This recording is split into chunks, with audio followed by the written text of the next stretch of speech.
কেন? রেজাল্ট নিয়ে টেনশন হচ্ছে? হুম। টেনশন করতে হয়? টেনশন করতে হয় নাকি? এটা তো অটোমেটিক এসে পড়ে। ভুল বলেছে। মানুষ তার মনকে যেদিকে দিক নির্দেশনা দিবে, মন সেদিকে যাবে। তুমি যদি তোমার মনকে বোঝাও চিন্তা করতে, তবে সে চিন্তাই করবে। তুমি যদি বোঝাও শান্ত থাকতে, তবে সে শান্ত থাকবে। মানুষই মূলত তার মনকে পরিচালনা করে। তাই আমার কথা শুনো, তুমি নিজেকে শান্ত রাখো, অযথা চিন্তা করো না, সব ভালো হবে। রোদেলা নিচু স্বরে বলল। মনকে বোঝানো যুদ্ধ থেকে কম কিছু না। তাওসিন শান্ত কণ্ঠে বলল। আর সে যুদ্ধেই তোমাকে জয়ী হতে হবে। হ্যাঁ, হতে তো হবেই। একজন বীরের বউ কি না? রোদেলার এই কথায় ওপাশ থেকে তাওসিন ঠোঁট চেপে হাসল। অডিও কল থাকায় তা রোদেলা দেখতে পেল না। তাওসিন বলল। তো ডিনার করেছো? হুম। আপনি? এই তো করলাম।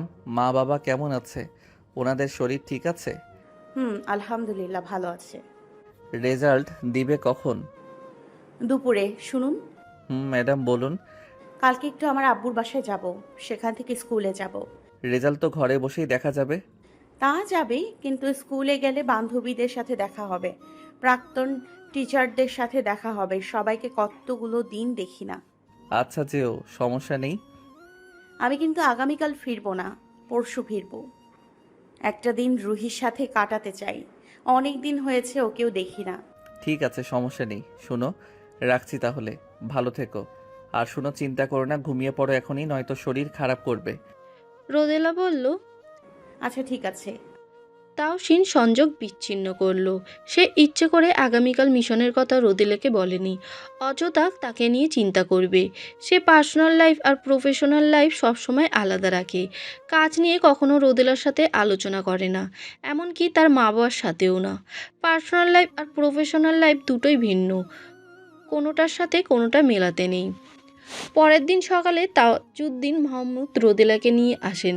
এরপর উনি ওনার কাজে চলে যান। রোদেলা বাসায় কিছুক্ষণ থেকে দুপুরের অল্প কিছুক্ষণ পূর্বে স্কুলের উদ্দেশ্যে বের হয়। এরপর বান্ধবীদের সাথে দেখা হয়। সবাই মিলে ওদের স্কুলের টিচারদের সাথে দেখা করে। সেভাবে অনেকটা সময় কেটে যায়। দুপুর 2টা বাজতে ওরা রেজাল্ট হাতে পায়। রোদেলা GP5 পেয়েছে। ওর বান্ধবীরাও অনেক ভালো রেজাল্ট করেছে। রোদেলা তো আনন্দে কান্না করে দিয়েছে। এই পরীক্ষার সময়ও তার সৎ মা তাকে কম খাটায়নি। কাজ শেষ করে পড়েছে। ঠিক মনে ঠিকমতো পড়তেও দেয়নি। এত কিছুর মাঝেও যে সে এতটা ভালো রেজাল্ট করছে, তাতে সে কোটি শুকরিয়া যাপন করেছে। বাসায় এসে তার রেজাল্টের খবর সবাইকে জানিয়েছে। সবাই খুশি হলো, তার সৎ মা খুশি হয়নি। সেটা রোদেলা বেশ বুঝতে পেরেছে। রোদেলা তার শাশুড়ি মাকে ফোন করে জানিয়েছে। নাজমা বেগম নাজমা বেগম শুনে খুব খুশি হয়েছেন। এরই পরপর এরপর তার শ্বশুরকে জানিয়েছেন। তাজউদ্দিন সাহেবও বেশ খুশি হয়েছেন। রোদেলা ভেবেছিল তাওসিনকে ফোন করবে, পরে ভাবলো তাওসিন ওইসব ক্লাসমেট থাকবে, তাই ফোন না করে মেসেজ করে জানিয়ে দিল। সারাদিন কাটলো অপেক্ষায় অপেক্ষায়, তবুও তাওসিন কল দিল না। রোদেলা ভেবেছিল তাওসিন মেসেজ দেখে কল দিবে, কিন্তু তাওসিন এখনও মেসেজই দেখেনি বিধায় রোদেলার মন বেশ খারাপ হয়ে গেল। সে ভেবেছিল আজকে তার বাবার বাসায় থাকবে, কিন্তু এখন আর এখানে ভালো লাগছে না। নাজমা বেগম আর তাজউদ্দিন সাহেবকে মিস করছে। সন্ধ্যার পরে রোদেলা তাজউদ্দিন সাহেবকে ফোন করে দিয়ে জানালো তাকে এসে নিয়ে যেতে। তাজউদ্দিন সাহেব বলেছেন এসে নিয়ে যাবেন। রোদেলা ওইটুকু সময় রুহির সাথে কাটালো। অনেক দিন পর রুহি রোদেলাকে পেয়ে খুব খুশি হয়েছিল। চলে যাবে শুনে তার মন খারাপ করছে, কিন্তু কিছু করার নেই। রোদেলা যেহেতু বলেছে চলে যাবে, সেহেতু চলে যাবেই, কেউ আটকাতে পারবে না। রাত 8টার দিকে এসে তাজউদ্দিন মাহমুদ রোদেলাকে নিয়ে গেলেন। রোদেলা মাহমুদ ভিলা এসে কিছুক্ষণ শ্বশুর শাশুড়ির সাথে সময় কাটালো। বৌমা A+ পেয়েছে, সে খুশিতে তাজউদ্দিন সাহেব মিষ্টি আনলেন, নিজ হাতে রোদেলাকে খাইয়ে দিলেন। অথচ রোদেলার বাবার এই কাজটি করার কথা ছিল, তিনি এসব কিছুই করলেন না। আসলে মানুষ পরিবর্তনশীল। রোদেলার যখন মা ছিল তখন বাবা কতই না আদর করতেন। মা মারা যাওয়ার পর বাবাও আদর করতেন, কিন্তু তার বাবা দ্বিতীয় বিয়ে করার পর থেকে তাকে আর আদর করেন না। তার সৎ মা রুহি তার সৎ মা আর রুহিকে নিয়েই তার এখন সময় কাটে। রুহিকে আদর করে সেটা নিয়ে তার মোটেও দুঃখ হয় না, কারণ রুহির মেয়েটা যে বাবার আদর পাওয়ার দরকার। বাবা কখনো ওকে বুঝতে দেয়নি উনি যে রুহির জন্মদাতা পিতা নন, তার সৎ মায়ের প্রথম ঘরের সন্তান রুহি। রুহির বাবা বাইক অ্যাক্সিডেন্টে মারা যান রুহি যখন বেশ ছোট। তার সৎ মাকে যখন তার বাবা বিয়ে করলো তখন রুহি বেশ ছোট ছিল। সেই ছোট রুহি যেন রোদেলা খেলার সাথী হয়ে উঠল। তাই রুহিকে বাবা আদর করে, সেসব নিয়ে তার কখনো খারাপ লাগে না। কিন্তু খারাপ তো লাগে তখন যখন বাবা নিজের মেয়েকে অবহেলা করেন, আদর করেন না, যেন বোঝা মনে করেন, অথচ তিনি রোদেলার জন্মদাতা। সেসব ভেবেই রোদেলার বেশ মন খারাপ হলো। মন খারাপ যেন আজ রোদেলাকে আষ্টে পিষ্টে ধরেছে। এক হাতে একে তো তাহসিন কোনো খবর নিল না, অন্যতে এসব পুরনো কথা মনে পড়ে আরও খারাপ লাগছে। রোদেলা যে নিজের রুমে শুয়ে পড়ল। রাতের খাবারের সময় হলে নাজমা বেগম রোদেলাকে ডাকলেন খাবার খাওয়ার জন্য, কিন্তু রোদেলা বলল খাবে না। নাজমা বেগম জোর করে উঠিয়ে নিজ হাতে খাইয়ে দিলেন। তারপর রোদেলা রুম থেকে গেলেন। নাজমা বেগম যাওয়ার পর রোদেলা ফোন চেক করে, দেখে তাহসিন মেসেজ সিন করে রেখেছে। কোনো রিপ্লাই দেয়নি। এবার যেন রোদেলার কান্না পেল, সাথে অভিমানও তরতর করে বাড়তে লাগলো। রোদেলা মন খারাপ করে ফের ঘুমানোর চেষ্টা করলো এবং সফলও হলো। আসলে মন খারাপের সাথে সাথে যেন মানুষের ঘুমও বেড়ে যায়, আর মন খারাপের সময় আসা এই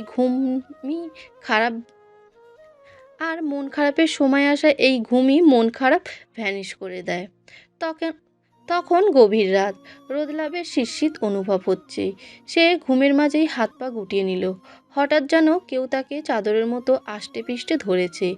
এখন আর তার শীত লাগছে না। কেউ যেন ইচ্ছে করেই এমনটা করলো। কারণ উষ্ণতায় রোদেলা বেশ আরাম লাগছে। আরামের প্রকোপে যেন সে আরও গভীর ঘুমে তলিয়ে যাচ্ছে। হঠাৎ তার মস্তিষ্ক সজাগ হলো। মনে পড়ল সে তো একা ঘুমায়, তবে কেন এই মুহূর্ত তার মনে হচ্ছে তাকে কেউ জড়িয়ে নিয়েছে। রোদেলা চট করে চোখ মেলল। পাশে কারোর উপস্থিতি টের পেল। সে সত্যি দেখল তার শরীর কম্বল পেঁচানো, বলিষ্ঠ একটা হাত তার পিঠের উপর। এক মুহূর্ত রোদেলার ঘুম ছুটে গেল। তার মস্তিষ্ক কিছুটা চিন্তা না করে ভয় পেয়ে চিৎকার দিতে যাবে এমন সময় বলিষ্ঠ হাতটা তার মুখ চেপে ধরল, বলল, আরে আরে করছো কি? ভয় পেও না। রোদেলার ঘুম এবার ভালো করে ছুটে গেল। খেয়াল করে দেখলো এটা যে তার মাহমুদ সাহেব। রোদেলা অবাক হইল বটে। তার এখন মনে হচ্ছে সে নির্ঘাত স্বপ্ন দেখছে। এই যে এক্ষুনি ঘুম ভেঙে যাবে আর সে দেখবে তার পাশের জায়গাটি শূন্য পড়ে আছে। সত্যি কি তাই হবে? একদমই না। রোদেলা যা দেখেছে সবই যে সত্যি। এই যে তাহসিনের কথায় তার হুঁশ এলো। তাহসিন রোদেলার মুখ থেকে হাত সরিয়ে বলল, আমাকে দেখলে সব সময় তোমার ভয় পেতেই হবে? সব সময় মাথায় রাখবে আমার রুমে আমি ছাড়া অসময়ে কেউই আসবে না। বোঝাতে পেরেছি? রোদেলা সে কথায় জবাব না দিয়ে বোকা বোকা চেহারা করে বলল। আপনি কি সত্যি এসেছেন? তাহসিন ভ্রু উঁচিয়ে বলল। বিশ্বাস হচ্ছে না তাই? রোদেলা দুদিকে মাথা নাড়াতে নাড়াতে বলল, না, হচ্ছে না। আমার মনে হচ্ছে আমি আপনাকে স্বপ্ন দেখেছি। প্রতিদিন রাত্রে যেমনটা দেখি তাই বিশ্বাস করতে পারছি না। তাহসিন অবাক হওয়ার ভান করে বলল, তাই নাকি? আমাকে তুমি স্বপ্নেও দেখো? বাব্বা, অসম্ভব ব্যাপার স্যাপার। তো ম্যাডাম, আমাকে নিয়ে কি স্বপ্ন দেখেন জানতে পারি কি? দেখি কোনো একদিন আপনি হঠাৎ এসে আমাদের সবাইকে চমকে দিয়েছেন। এই যে এখনো যেমনটা দেখছি, তাই তো কোনটা সত্যি কোনটা স্বপ্ন ঠিক বুঝে উঠতে পারছি না। তাহসিন রোদেলার কথা শুনে ঠোঁট চেপে হাসল। তারপর নিজের ডান হাতখানা বাড়িয়ে দিয়ে বলল, তাহলে আমার হাতটা ধরে দেখো, আমি কি সত্যি এসেছি নাকি স্বপ্নে এসেছি? হাত ধরবে নাকি আঙুল মুঠোতে পড়বে? রোদেলা বলল, আপনি স্বপ্নে এসেও এভাবে আমাকে লজ্জা দেন, তাই এখনো বুঝতে পারছি না। হাত বাড়ালাম তো, এবার ছুঁয়ে দেখো সত্যি এসেছি কিনা। রোদেলা কাঁপা কাঁপা হাতে তাহসিনের হাত মুঠো করে ধরল। দেখতে পেল সে আসলেই তাহসিনকে স্পর্শ করতে পেরেছে। তার মানে সত্যি এসেছে। রোদেলা চোখ বড় বড় করে তাহসিনের দিকে তাকিয়ে রইল। বলল, আপনি সত্যি এসেছেন তবে? হ্যাঁ, সত্যি এসেছি। ভাবলাম আমার বউ এত ভালো রেজাল্ট করেছে, তাকে যে একদম সারপ্রাইজ করে দেই, তাই চলে আসা। কিন্তু আপনি রুমে ঢুকলেন কি করে? দরজা দিয়ে হেঁটে হেঁটে ঢুকলাম। আপনি কি দরজা লক করে ঘুমিয়েছিলেন ম্যাডাম? রোদেলা মনে করার চেষ্টা করলো। তারপর মনে পড়ল আসলেই তো সে আজকে দরজা না আটকেই ঘুমিয়ে পড়েছে। তার শাশুড়ি ভাত খাইয়ে দিয়ে দরজা চাপিয়ে দিয়ে গিয়েছিল। রোদেলা জিজ্ঞাসা করলো, কখন এসেছেন? এসেছি তো ঘন্টার উপরে হবে। এসে মাকে ফোন করে বললাম গেট খুলতে। তারপর বাসায় এসে ভাত খেলাম, তারপরে রুমে এলাম। ও, আপনি কি করে জানলেন আমি এ বাসাতে? মা রাতের দিকে আমাকে ফোন করে অনেক বকা দিয়েছিল। বলল মেয়েটা এত ভালো রেজাল্ট করেছে, একটাবারও কি খোঁজ নিয়েছি? তারপর তোমার মন খারাপ সব কিছুই জানালো। তখনই জানতে পেরেছি তুমি এসে এখানে পড়েছো। আরও কিছু জিজ্ঞেস করার আছে? না হলে ঘুমাও। রোদেলা ছোট্ট করে বলল। মেসেজ সিন করে রাখা হয়েছিল কেন? তাহসিন বলল, সারাদিন অনেক ব্যস্ত ছিলাম। এরপর রাতে যখন তোমার মেসেজটা দেখি তখন খুব খুশি হয়েছি। ভাবলাম ছুটি তো পেয়েছি, বাসায় যেই সারপ্রাইজ দেই, তাই আর মেসেজে রিপ্লাই দিলাম না। রোদেলা বোঝার ভঙ্গিতে মাথা নাড়ল। তাহসিন বিছানায় পিঠ এলাতে এলাতে বলল। নাও এবার ঘুমাও, ভোর হতে আরও দেরি আছে। রোদেলা মাথা নেড়ে এক কোণায় গুটি গুটি মেরে শুয়ে পড়ল। তাহসিন রোদেলাকে বলল। এভাবে ওইদিকে চাপতে থাকলে নির্ঘাত বিছানা থেকে পড়ে হাড়গোড় ভাঙবে। রোদেলা লজ্জা পেল। এতগুলো মাস পর তাহসিনের দেখা পেল, লজ্জা তো লাগারই কথা। তাহসিন ফের বলল। ঠিক হয়ে আরাম করে শও। এই নাও আমার আঙুল মুঠোতে পুড়ে ঘুমাও। রোদেলা লজ্জা পেয়ে চোখ খিঁচিল। তাহসিন ঠোঁট কামড়ে হাসল। তাহসিন বিড়বিড় করে বলল। কাছে থাকলে লজ্জা পায়, দূরে গেলে অভিমানে মুখ ফোলায়। কি করলে ভালোবাসবে সেটাই বুঝতে পারছি না। ভাগ্যিস কতটুকু রোদেলার কর্ণগোচর হয়নি, নয়তো সে বেচারি আরও কোনোঠায় মিয়ে যেত। হা! পরের দিন ভোরে রোদেলা প্রথমে ঘুম থেকে উঠল। আশ্চর্যজনক ঘটনা হলেও এটাই সত্যি, তাহসিন আগের থেকেই রোদেলার ঘুম ভেঙে গেল। পাশে ফিরতেই তাহসিনকে দেখে রোদেলা নিশ্চুপ তাহসিনকে দেখতে লাগলো। চুল ছোট, ক্লিন শেপ, চওড়া নাকের মানুষটাকে দেখতে বেশ দারুণ লাগে। মানুষটা জেগে থাকলে রোদেলা সরাসরি তাকাতে লজ্জা পায়। এভাবে দেখার সুযোগ হয় না। এখন ঘুমিয়ে আছে বিধায় মানুষটাকে খুঁটিয়ে খুঁটিয়ে দেখতে পাচ্ছে। তাহসিনের চিবুকে থাকা ছোট্ট খাঁজটা যেন তাহসিনের সৌন্দর্য আরও ফুটিয়ে তুলেছে।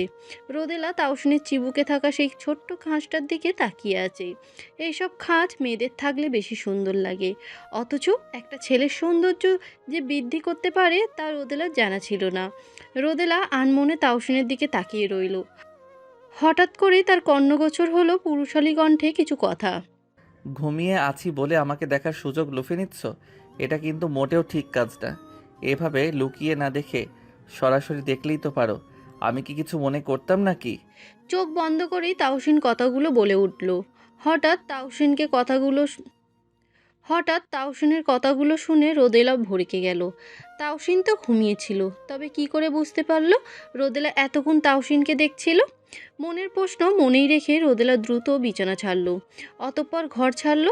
এখানে আর এক মুহূর্ত থাকা যাবে না, নয়তো তাহসিন তাকে ভয়াবহ লজ্জায় ফেলবে। ফ্রেশ পরে হওয়া যাবে। লোকটা রুম থেকে বের হলে তবেই সে রুমে যাবে, এইটাই সে পণ করলো। কতদিনের ছুটিতে এসেছো? তাহসিন রুটি মুখে পুড়তে পুড়তে বলল। 1 সপ্তাহ। তাহলে এক কাজ করো, বৌমাকে নিয়ে দূরে কোথাও ঘুরে আসো। পাশ থেকে নাজমা বেগম বলে উঠল। হ্যাঁ বাবা, তোর বাবা ঠিকই বলেছে, মেয়েটাকে নিয়ে একটু ঘুরে আয়। মেয়েটা বাসায় একা একা থাকতে থাকতে বোরিং হয়ে যাচ্ছে, ঘুরতে গেলে মেয়েটার মনটা ভালো থাকবে। পাশ থেকে রোদেলা চুপচাপ খেয়ে যাচ্ছে, কোনো কথা বলছে না। তাহসিন বলল। আমিও ভেবেছি এবার আমরা সবাই মিলে ঘুরতে যাব। নাজমা বেগম বললেন। সবাই মানে? সবাই মানে তুমি, বাবা, মাইমুন আর আমি সবাই মিলে যাব। তাজউদ্দিন সাহেব বাদ সেদে বললেন। না রে বাবা, তা হবে না, আমার ছুটি হবে না। তোরা যা আনন্দ কর, তাহলেই আমার খুশি। আর এই বয়সে এসে এসব ঘুরতে মন চায় না। তাহসিন বলল। বাবা, তোমাকে তো আমি বলেছি তুমি চাকরিটা ছেড়ে দাও। তোমার চাকরি করা লাগবে না, তাও কেন কথা শুনছো না? কাজ ছাড়া থাকতে পারি না যে বাবা, কি করব বল? নাজমা বেগম বললেন। শোন না বাবা, আমাদের কথা ছাড়, তোরা যা, রোদেলা মাকে নিয়ে তো তুই এই পর্যন্ত কোথাও যাসনি। আমরা সহ তো অনেক ঘুরছি, কিন্তু তুই তো ছিলি না। তুই এবার মেয়েটাকে নিয়ে একা সময় কাটিয়ে আয়। রোদেলা বলল, মা বাবা তোমরা গেলে আমি অনেক খুশি হব, তোমরাও চলো না প্লিজ। না রে মা, আমাদের সাথে তো অনেক ঘুরলি, এবার না হয় তাহসিনের সাথে একটু ঘুরে আয়। কিন্তু কোনো কিন্তু না মা, যা বলেছি সেটাই কর। তাজউদ্দিন সাহেব তাহসিনের উদ্দেশ্যে বললেন। তাহলে আগামীকালই রওনা হ। তাহসিন বলল। বাবা, আগামীকালই রওনা হব। নাজমা বেগম বললেন। তাহলে আজ সন্ধ্যায় রোদেলাকে নিয়ে একটু বেরোস বাবা, ওর প্রয়োজনীয় কী কী লাগে সব কিনে দিস। ঘুরতে যাচ্ছিস, টুকটাক শপিং তো করতেই হবে, তাই না? তাহসিন মাথা নেড়ে বলল। মা। সময়টা এখন রাত। খাওয়া দাওয়া শেষে রোদেলা তাহসিন জামাকাপড় গুছিয়ে নিচ্ছে। সন্ধ্যার পরেই তাহসিন রোদেলাকে নিয়ে শপিংয়ে গিয়েছিল। প্রয়োজনীয় জিনিসপত্র কিনে বাসায় ফিরতে ফিরতে রাত হলো। তারপর খাওয়া দাওয়া করে এখন লাগেজ গোছাতে শুরু করলো। আগামীকাল তারা কক্সবাজারের উদ্দেশ্যে রওনা হবে। ব্যাগপত্র গোছানোর পর তাহসিন বলল। এখন ঘুমিয়ে পড়ো, সকাল সকাল উঠে আবার রেডি হয়ে আবার রওনা হতে হবে। রোদেলা বলল। জানেন আমার না স্বপ্ন ছিল কক্সবাজারে যাওয়ার, সমুদ্র দেখার। অবশেষে সে স্বপ্ন পূর্ণ হতে চলেছে। তাহসিন ঠোঁট প্রসারিত করে হেসে বলল। একে একে তোমার সকল স্বপ্ন আমি পূরণ করব মাইমুন, সে দায়িত্ব আমার। পরের দিন সকাল সকাল রোদেলা তাহসিন বেরিয়ে পড়ল। তাহসিনকে নাজমা বেগম বারবার করে বলে দিয়েছেন রোদেলাকে যেন সবসময় দেখে রাখে, ওর খেয়াল রাখে যেন, রোদেলার হাত যেন না ছাড়ে, আর দুইজন যেন সাবধানে থাকে। তাহসিন মাকে আশ্বাস দিয়েছে রোদেলার খেয়াল রাখবে, মা যেন চিন্তা না করে। মা বাবাকে বলে ওরা রওনা হয়। রোদেলা বাসে চড়তে পারে না, তাই ট্রেনে করেই যাবে। এর এই প্রথম রোদেলা ট্রেন জার্নি করবে, এই জন্য রোদেলা খুব এক্সাইটেড। ট্রেনের টিকিট তাহসিন অনলাইনে কেটে রেখেছিল। রোদেলা ট্রেনে উঠতে যেয়ে পরনের শাড়ি পা থেকে সরে কিছুটা উঠে পড়ে যায়। তাহসিন চটজলদি রোদেলার পিছু যেয়ে দাঁড়ায়, নিজের বলিষ্ঠ কায়া দিয়ে রোদেলাকে ঢাকার প্রয়াস। রোদেলা ট্রেনে ওঠার পর তাহসিন ওঠে, ওদের সিট খুঁজে বসে পড়ে। ট্রেনে আর অনেক যাত্রী আছে, কেউ বসে খবরের কাগজ পড়ছে, তো কেউ গল্পগুজবে মত্ত আছে। মোট কথা যে যার মতো ব্যস্ত আছে। রোদেলা জানালার পাশের সিটে বসেছে। রোদেলার পাশের সিটেই বসেছে তাহসিন, আর তার বিপরীত দিকে দুইটা সিটে বসেছে দুইটা মেয়ে। ওদের ডান পাশেই দুই দিকে চারটে সিটে বসেছে ওই দুইটা মেয়ের চারটে বন্ধু। ওদের এই 6 জনের বন্ধুমহল দেখে বোঝা যাচ্ছে তারা কোনো ফাংশনে যাচ্ছে, কারণ সকলের হাতে হাতে গানের সরঞ্জাম। ট্রেন ছাড়ার সময় হয়েছে। অনেকে শেষ মুহূর্তে তাড়াহুড়ো করে উঠছে। ঝকঝক ঝকঝক শব্দ তুলে ট্রেন চলতে শুরু করেছে। ট্রেন ছাড়ার পরপরই 6 জনের ওই বন্ধুমহলটা গান গাওয়া শুরু করেছে। কেউ গিটারের সুর তুলছে, কেউ গলা ছেড়ে গান গাচ্ছে। রোদেলা মুগ্ধ চোখে সেসব দেখছে। তাহসিন ফোনে কী যেন একটা কাজ করছিল। কাজ শেষে পাশে ফিরে তাকাতেই দেখলো রোদেলা ওদের গান কি সুন্দর মনোযোগ দিয়ে শুনছে আর উপভোগ করছে। তাহসিনের বন্ধুমহলের গান শুনলো, ওদের কণ্ঠও বেশ দারুণ। রোদেলা বলল। কি দারুণ গান গাইছে তাই না? তাহসিন বলল। হ্যাঁ। রোদেলা ওই দিকে আরও মনোযোগ দিল। তাহসিনের কেন যেন মনে হলো রোদেলাও গান গাইতে চাচ্ছে, তাই তার সিক্স সেন্স বলছে। তাহসিন বলল। গান গাইবে নাকি? রোদেলা মাথা দুই দিকে নাড়িয়ে বলল। ধ্যাৎ, না। আমার কেন যেন মনে হচ্ছে তুমিও গান গাইতে চাইছো। রোদেলা জানালার বাইরে নজর দিল, ধরা পড়ে যাওয়ার ভয়ে নজর ঘুরিয়ে নিল। তাহসিন রোদেলার কানের কাছে ফিসফিস করে বলল। যদি আমি গিটার বাজাই তবে কি গাইবে তুমি? রোদেলা তাহসিনের দিকে ফিরে তাকালো, অবাক হওয়া কণ্ঠে বলল। আপনি গিটারের সুর তুলতে পারেন? পারি।